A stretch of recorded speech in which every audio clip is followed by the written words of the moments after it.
ओम शांति। आज की मुरली 4 जुलाई 2025। आज बाबा ने कहा, मीठे बच्चे बंधन मुक्त बन सर्विस में तत्पर रहो, क्योंकि इस सर्विस में बहुत उच्च कमाई है। 21 जन्मों के लिए तुम वैकुंठ का मालिक बनते हो।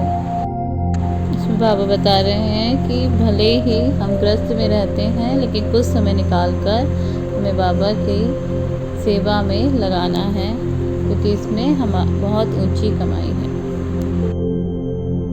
आज का प्रश्न, हर एक बच्चे को कौन सी आदत डालनी चाहिए? उत्तर, बाबा ने कहा, मुरली की पॉइंट पर समझाने की।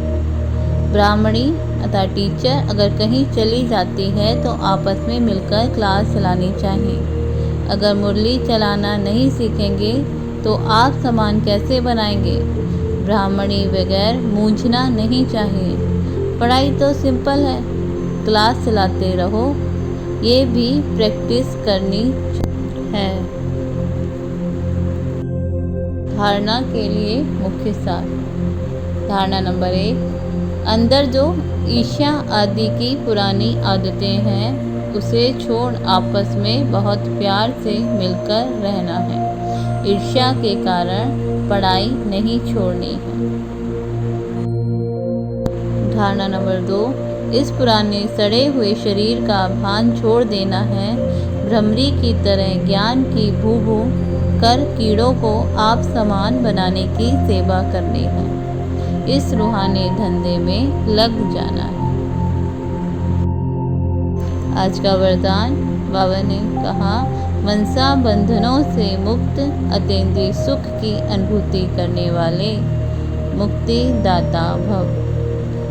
विस्तार, अतीन्द्रिय सुख में झूलना यह संगम युगी ब्राह्मणों की विशेषता है, लेकिन मनसा संकल्पों के बंधन आंतरिक खुशी व अतीन्द्रिय सुख का अनुभव करने नहीं देते। व्यर्थ संकल्प, ईर्ष्या, अलबेलेपन व आलस्य के संकल्पों के बंधन में बंधना ही मनसा बंधन है। ऐसी आत्मा अभिमान के बस दूसरों का ही दोष सोचती रहती है। उनकी महसूसता की शक्ति समाप्त हो जाती है।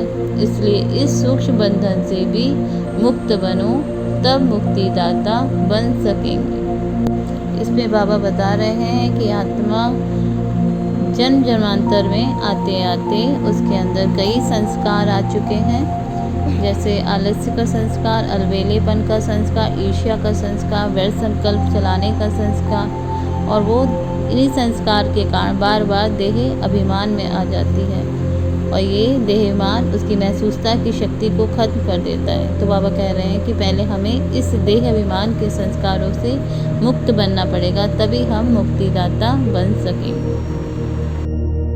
स्लोगन, ऐसा खुशियों की खान से संपन्न रहो जो आपके पास दुख की लहर भी ना आए। अव्यक्त सारे संकल्पों की शक्ति जमा कर श्रेष्ठ सेवा के निमित्त बनो।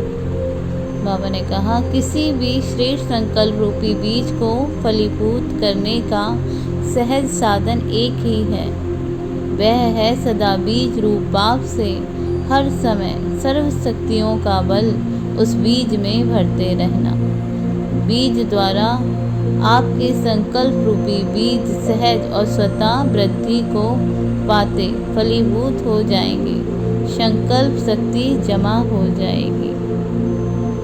इसमें बाबा ने बताया है, यदि हमें कोई श्रेष्ठ संकल्प फलीभूत करना है तो बार बार बीज रूप बाबा के साथ मेडिटेशन करते हुए उस संकल्प में बल भरना है, ऊर्जा भरनी है। अच्छा, ओम शांति। मुरली को याद करने के लिए दिन में कई बार मुरली को चित्रों के साथ देखें और फिर बाद में बुद्धि से रिवाइज करें, चित्रों को याद करें और सोचें बाबा ने इन चित्रों के बारे में हमें क्या समझाया।